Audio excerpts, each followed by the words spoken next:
Kia ora friends, I wanted to talk today about drop 2 voicings. You probably already know some drop 2 voicings just by virtue of learning the guitar, seeing them on your chord charts and things like that. But it's cool to know how they kind of come about and to know the range of them and the extent to which you can kind of use them.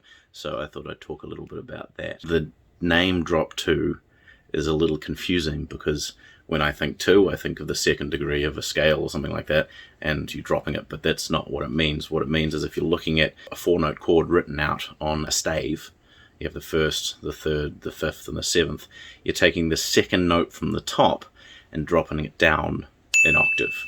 So in this case, that's the fifth, and it's going down. It's kind of a silly name, but the voicings themselves are really great for the guitar. So for example, if I have this C major chord here, C major 7, C, E, G, B flat. What am I talking about? C, E, G, B.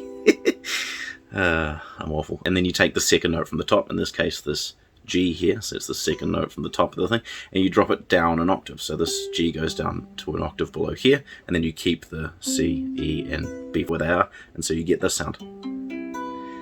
Now, to make it even better, you're going to make it so they're on strings that are right next to each other. So you can take that B and put it down onto the second string, so you get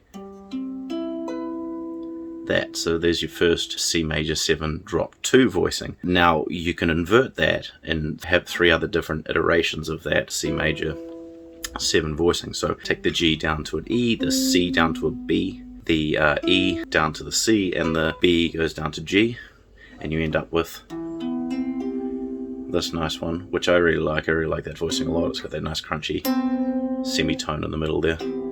And then again you can invert that down again, so C down to E, G down to E, oh sorry, what am I saying?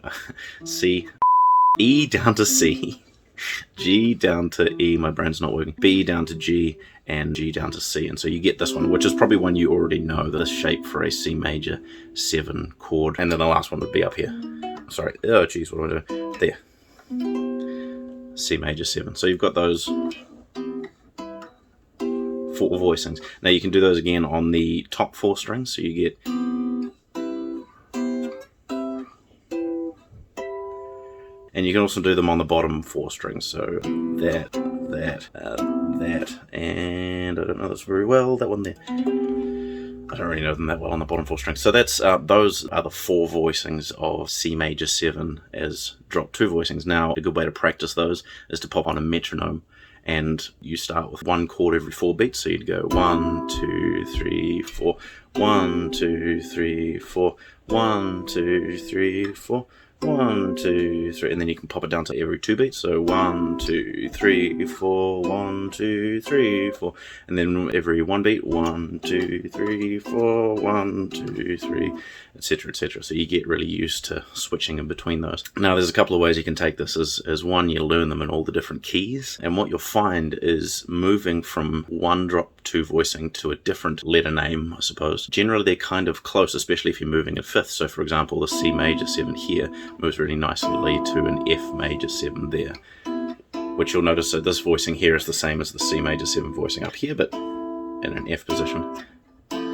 So there you can see that, and then if I'm here for C major 7, changes really nicely to F major 7 there, and then C major 7 here, change really nicely to F there, or even go up that way. They have this kind of relationship which you'll start to notice as you learn the different shapes and different keys. Now the other thing is that you want to have all these different qualities, right? So knowing what each of the notes are is handy, because you can look at this and go, okay, so this is C major 7. To make it a C dominant 7, what I need to do is flatten the 7th. The 7th being this B here is going to go down to a B flat there. So that gives you a C7 like that, which is probably a shape that you already know. But then if you go through and do that with the rest of those inversions, you're going to get C dominant 7 drop 2 voicings all along your neck. So you've got, this was your C major 7 drop 2 voicing. Now you take the B and drop it down a semitone. You get yourself a C dominant 7 drop 2, and then the same here, drop that 7 down, and then over here drop that 7 down, and so now you've got 4 C dominant 7 drop 2 voicings, and then the same with minor 7. So minor 7 you're going to drop down the 3rd as well, so you get that shape for C minor 7, which again you probably know that shape, C minor 7, C minor 7, I've taken the E down a semitone.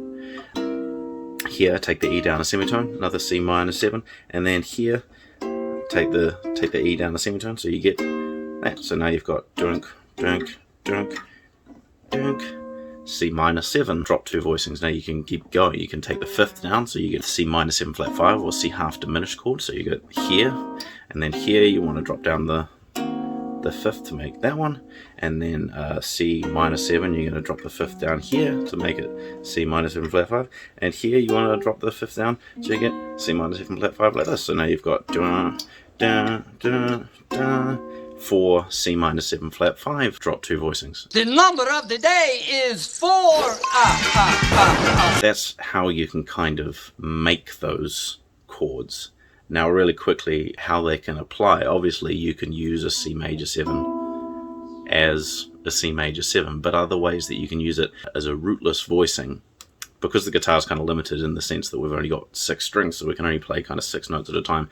When it comes to wanting to play extensions on chords, for example, if we wanted to play an A minor 9 chord, I mean, we could do something like this, which is good. But if we're playing with a band, oftentimes the lower notes of the chords will be covered by bass players and pianists and all that sort of thing. So we have the freedom to kind of play the extended notes rather than strictly those chord tones. So in this case of a C major 7, we can play a C major 7 in the place of an A minor chord to give you that A minor 9 sound, because all the notes that are in a C major 7 are representative of the extended notes of an A minor 9. C is the 3rd of A minor, G is the 7 of A minor, B, that's that minor 9 of A minor, well, it's not a minor 9, it's a 9 of A minor, and then E, which is the 5 of A minor. So if we play a C major 7 over A,